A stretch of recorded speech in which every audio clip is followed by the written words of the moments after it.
AppSec2Go, o podcast da Conviso.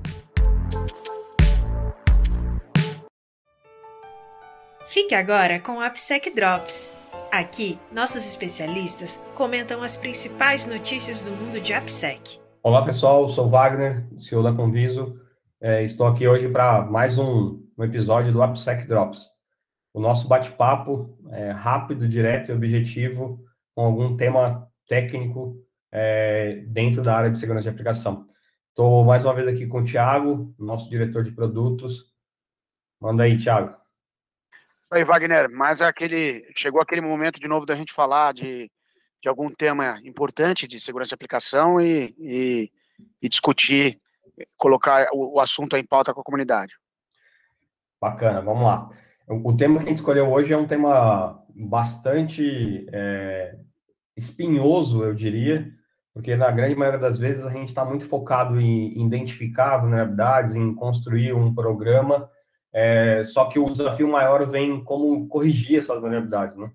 E a gente fez alguns estudos aqui, tem alguns relatórios que foram lançados pelo White Hat e outros relatórios acadêmicos sobre o custo e tempo de correção, tá? Inclusive entrando em alguns temas como uma vulnerabilidade identificada por uma solução de DAST leva mais tempo para ser corrigida do que uma solução de SAST. Thiago, conta um pouquinho aí da sua vivência desde lá quando era tudo mato, né? Para quem não sabe, o Thiago construiu uma das primeiras ferramentas de DAST do mundo, não é nenhuma uma questão tupiniquim, não tinha soluções de DAST lá há 20 anos atrás, né, Thiago? Então, isso aí, 2000. Fala para a gente um pouquinho dessa... A gente começa falando um pouquinho dessa vulnerabilidade que vem dos DASTs, depois a gente vai até o impacto que isso pode causar numa empresa de capital aberto, por exemplo. Não, perfeito.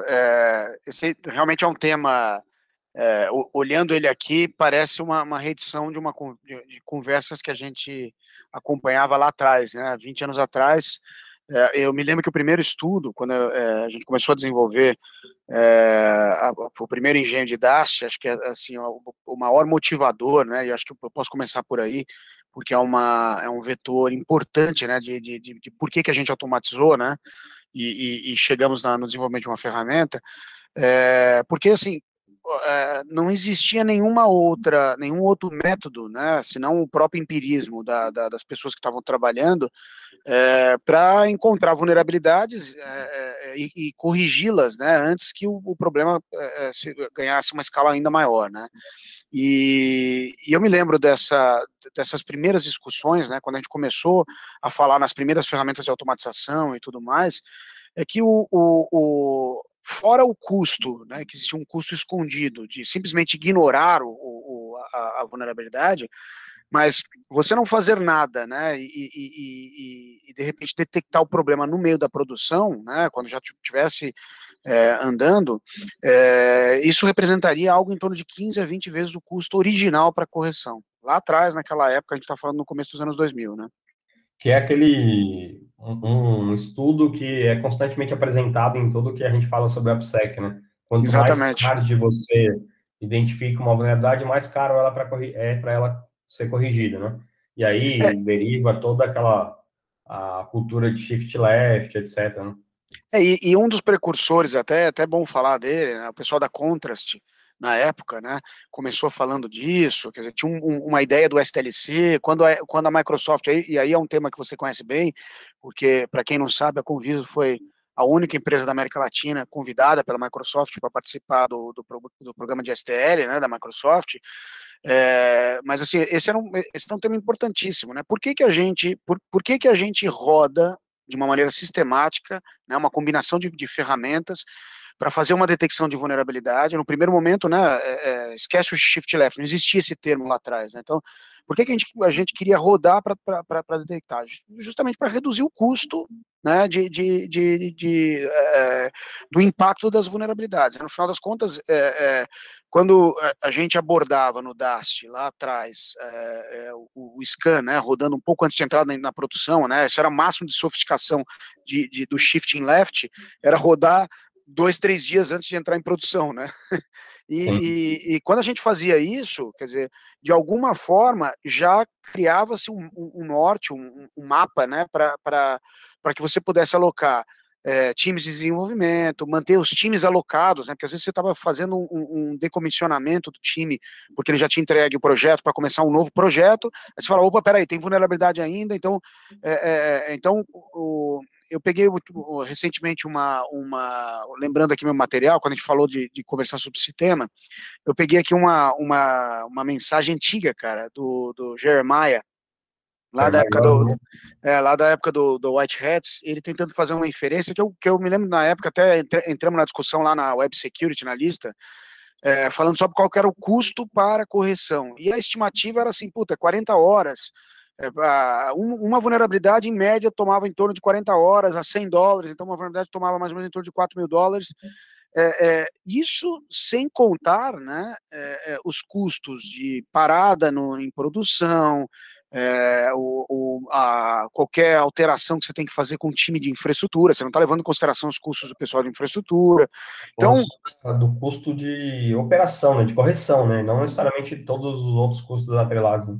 Exatamente. Então, acho que assim, a gente saiu, né, para sumarizar e a gente poder mover um pouco mais à frente, mas assim, eu acho que a gente saiu 20 anos atrás de uma necessidade de automatizar, né, para a gente poder ser um pouco mais, para poder trabalhar com inferência, com menos empirismo, né, trabalhar um pouco mais com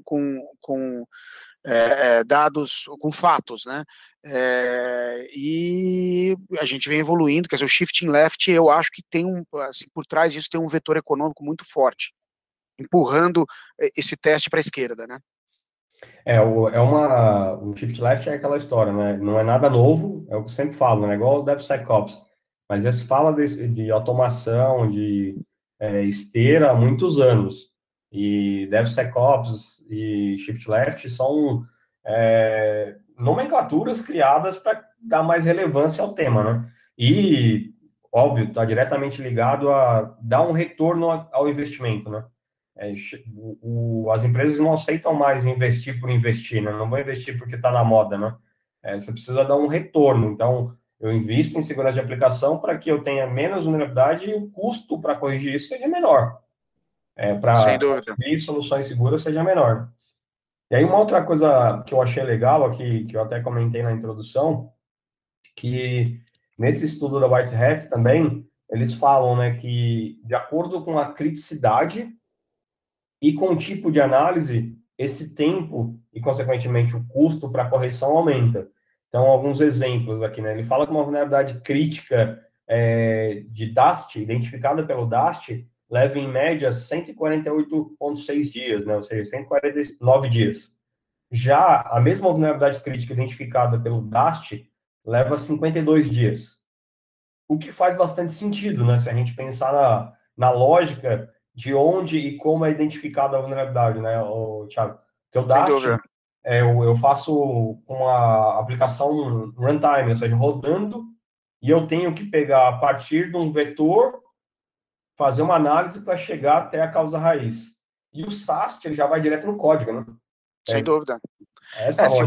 Se você pegar, se a gente quiser fazer um exercício rápido aqui para todo mundo entender, vamos pegar o seguinte, um problema sério, como uma injeção de SQL, né, ou você não filtrar metacaracteres e permitir que alguém acesse seu banco de dados por meio da sua aplicação, quando ela é detectada em tempo de produção, você necessariamente vai ter que envolver, obviamente, os desenvolvedores, você vai ter que envolver o pessoal que trabalhou com o modelo de dados, porque você vai trazer uma montanha você vai reuni-los novamente, né?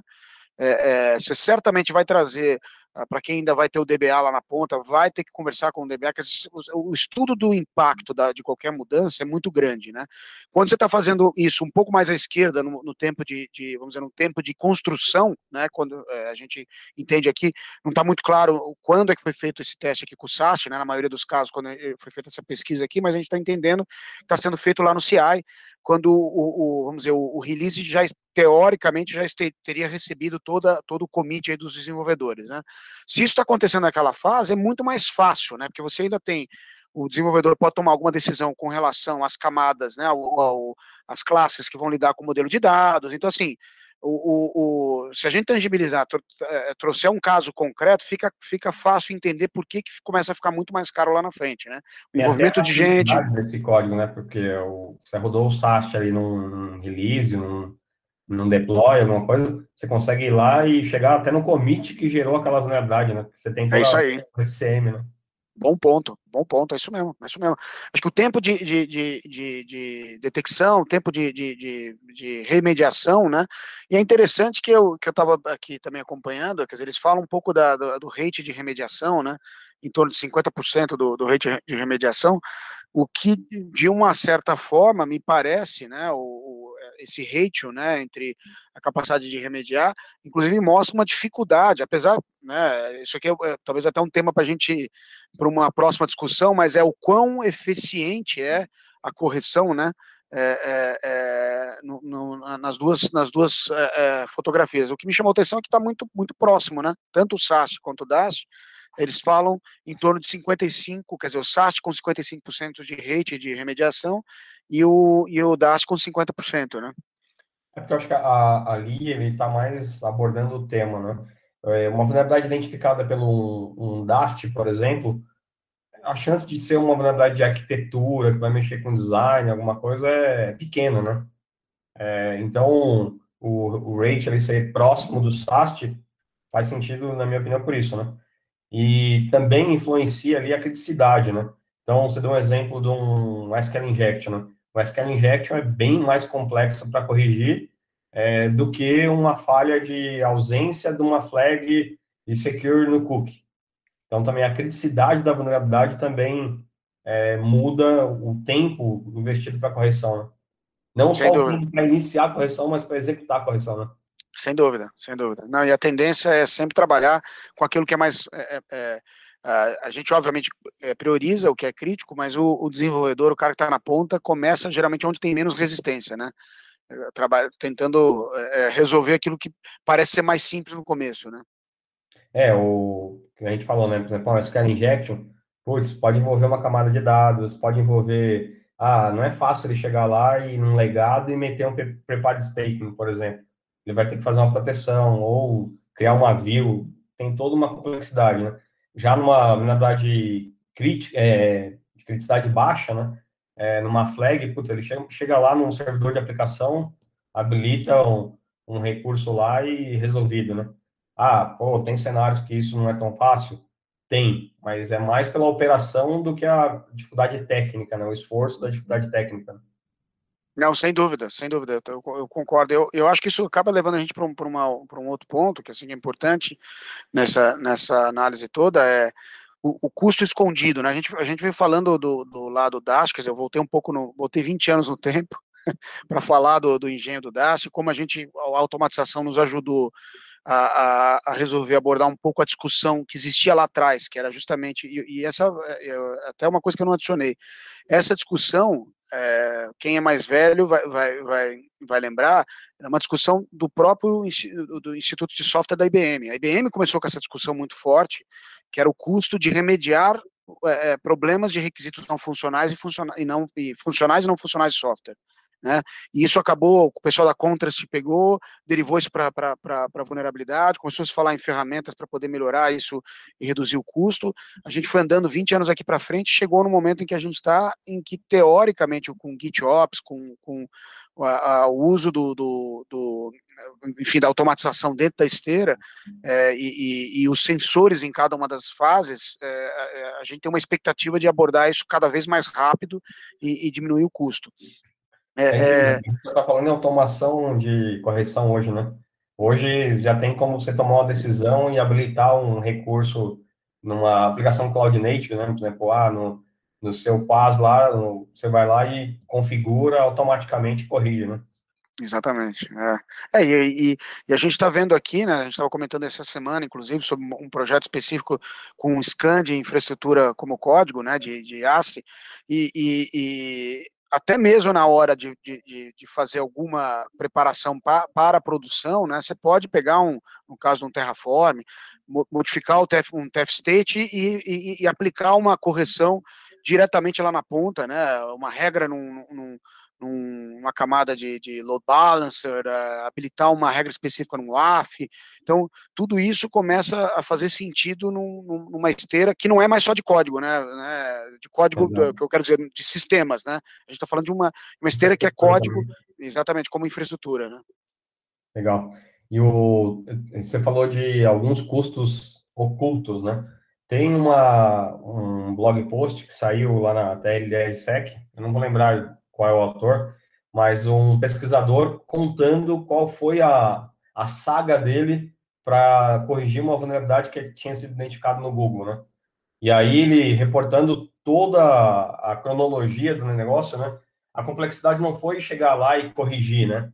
Mas sim, puta, envolve o time de produto, e como vai fazer, arquitetura, quando, como, e a timeline ficou gigantesca, não pela dificuldade técnica, mas sim pela operação, né, pela arquitetura que uma solução complexa tem, né?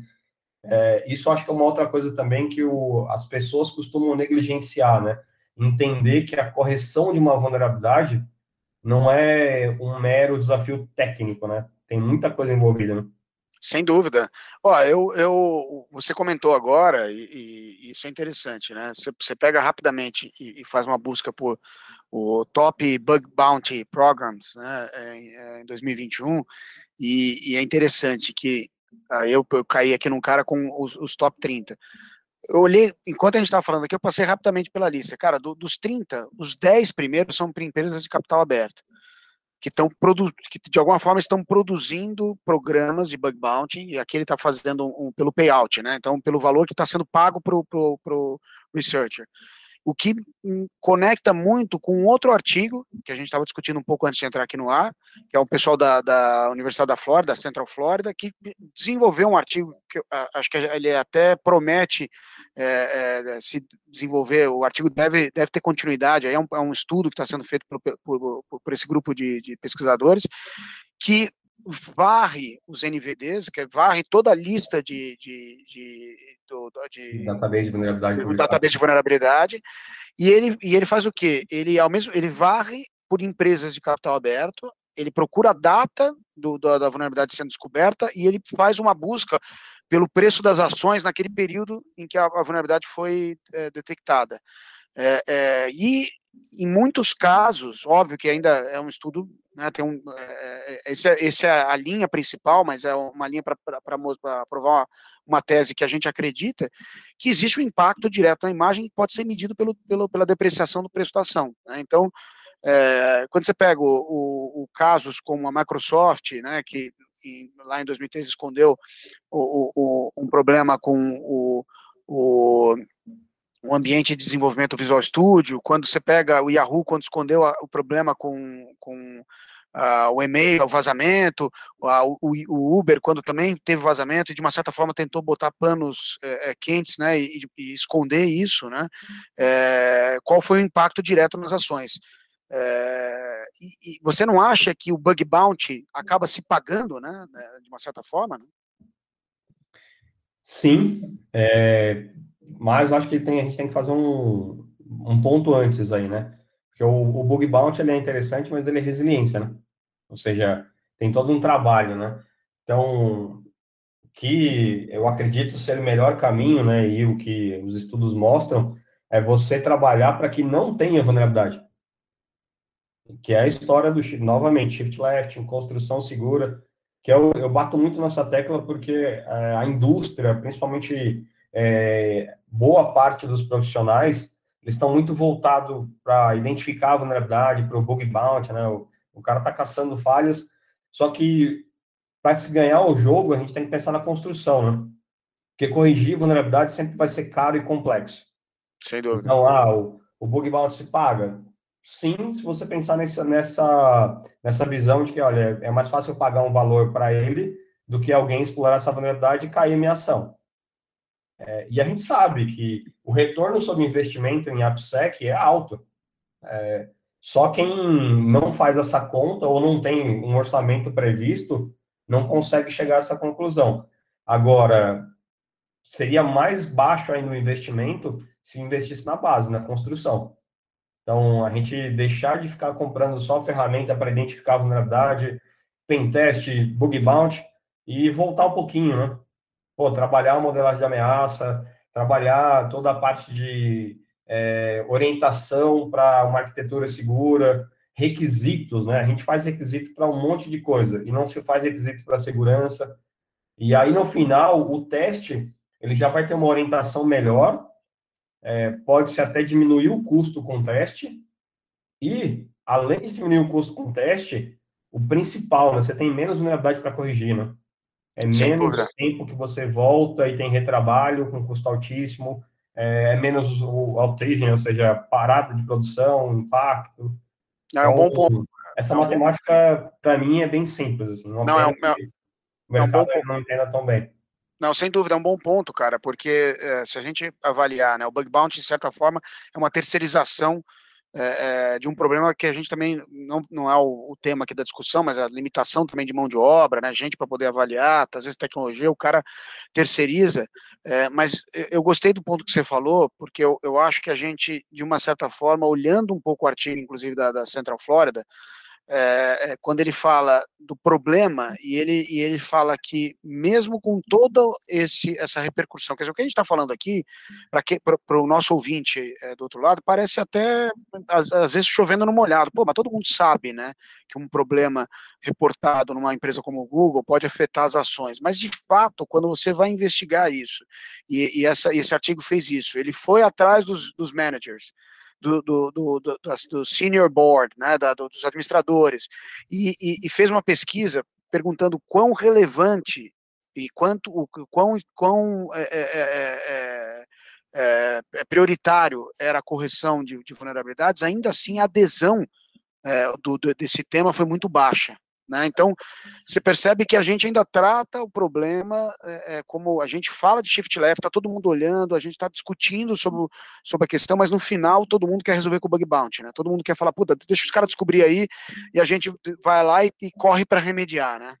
A bala de prata, né? Todo mundo dá trabalho, mexer com cultura, precisa de pessoas, mão de obra, como você falou, tem uma série de complexidades aí que leva muitos gestores, muitas empresas a tomarem decisões de curto prazo, né? O que eu chamo de uma decisão de curto prazo? Pô, vou resolver o problema e vou abrir um programa de bug bounty. Porque você não vai resolver o problema. Sem dúvida. Primeiro que o bug bounty, as pessoas vão ficar encontrando qualquer falha ou elas vão encontrar a que paga mais ou que dá mais resultado, né? Então, abrir um programa da Conviso e pagar $5 por um SQL injection, quem que vai reportar? Puta, ninguém, cara. Tem uma empresa ali do lado que está pagando $2.000. O cara vai mexer lá. Então, você pode ter uma falsa sensação de cobertura, principalmente, e de teste, né? Sem dúvida. Não só isso, tem a história, se você acha que vai sair mais barato pagar por vulnerabilidade, depende da tua maturidade. Se você botar uma aplicação lá, não fiz nenhum trabalho de construção segura, de até um pentest contratado para validar aquela aplicação, e abre um programa de bug bounty. Você vai pagar a vulnerabilidade a rodo. Aí começam as coisas, né? Você pega muita empresa que não tem maturidade com bug bounty, ele começa a negar a falha, ou ele começa a tirar coisas do escopo. Tem lá programas abertos que, cara, que é ridículo. O cara fala, eu não pago o cross-site script, eu não pago isso, eu não pago aquilo. Pô, mas então, peraí, né? Então, não faz sentido, né? Mas eu tenho muita maturidade, não vou perder tempo com cross-site scripting. Opa, tem algo estranho. Para mim, é muito mais tentando reduzir o escopo para gastar menos do que maturidade num processo interno da empresa, entendeu? Não, sem dúvida. E esse é um sinal, para mim, né, eu tô com você, esse é um sinal muito forte de que tem algo errado com o economics por trás da redução de vulnerabilidades dentro da empresa. Né? Se o cara começa a fazer esse tipo de filtro lá na ponta, o que dirá aqui dentro, né? Quer dizer, lá no programa, quando está começando, né? O que será que é importante para esse cara, né? Se ele está desconsiderando, de repente, um cross-site script na ponta. E para terminar, eu acho que só queria comentar isso para a gente encerrar, porque você falou de um ponto que eu acho que pode ser até um tema de uma próxima conversa nossa, que é o Secure by Design, né? Quer dizer, a gente está falando o tempo todo, a gente está shiftando para a esquerda, né? Indo para a esquerda, quer dizer, indo no tempo da construção, E tudo isso para dizer que a gente precisa atribuir as questões de segurança direto no desenho de produtos, aplicações. A gente comentou essa semana com uma busca rápida por Product Security Manager, Engineer, no LinkedIn e nos principais ferramentas de busca de job, de empregos, de vagas, o quanto aumentou a incidência. Então, você vê empresas de diferentes indústrias se preocupando, né, cada vez mais em trazer gente que pensa em segurança para desenhar produtos mais seguros, né. E aí, eu quero só terminar com uma experiência própria, porque você voltou 20 anos, eu acabei voltando um pouco e lembrando como, na minha experiência no transporte aéreo, né, lá atrás, principalmente com uma empresa que começou a investir, que foi a TAM Linhas Aéreas, quando começou-se a investir no Airbus, e eu me lembro de ter feito eu trabalhava com segurança naquela época, né, então uma época árida, mas eu sempre me apoiei na indústria aérea como um grande exemplo de construção de um produto seguro desde o primeiro momento, né? Então, hoje, quando você pega a empresa aérea, acho que se a gente pensar em Secure by Design, a gente e olhar como uma aeronave, ela sai do design, ela trabalha com supply chain, né? Você pega a EADS, que constrói o Airbus, você tem fábrica de turbinas na Inglaterra, as asas sendo construídas em Toulouse, o sul da França desenvolvendo a cauda, a Alemanha produzindo o trem de pouso, e você pega tudo isso, leva para Toulouse e junta esses caras todos, né, com um monte de testes, e no final das contas, a segurança que você tem ao entrar numa aeronave dessa e te carregar num voo intercontinental é muito grande, né? Então, por que não usar esta referência, né, de um Secure by Design, que você enxerga hoje numa indústria como a indústria aérea, e a gente trazer aqui para pensar da mesma forma com produtos, né? Vamos desenvolver produtos mais seguros, vamos olhar para esse aspecto de que a segurança, né, desde o design, vai certamente trazer frutos e melhor competitividade, inclusive, para os seus negócios, né? Excelente. Bom, eu também, minha conclusão vai ser breve, porque eu acho que a gente passou bem pelo tema e o objetivo aqui é ser curto e objetivo, como a gente comentou. Eu só reforço essa característica, né? A gente tem que deixar de focar na identificação de vulnerabilidade para começar a pensar na construção segura. Óbvio, isso não significa deixar de fazer teste. Não, mas colocar mais esforço na construção segura. Então é isso aí, gente. Obrigado mais uma vez. Também deixo aqui o canal, a gente sempre reforça que esse tópico aqui dentro do nosso podcast, AppSec2Go, que está em todas as plataformas, ele é colaborativo. Então, se você tem um tema, quer sugerir alguém para a gente bater um papo, fica à vontade para entrar em contato com a gente aí nas redes sociais, que a gente vai trazer o tema para discutir aqui. Valeu, Thiago. Obrigado. Valeu, Wagner. Obrigado, pessoal. Até a próxima.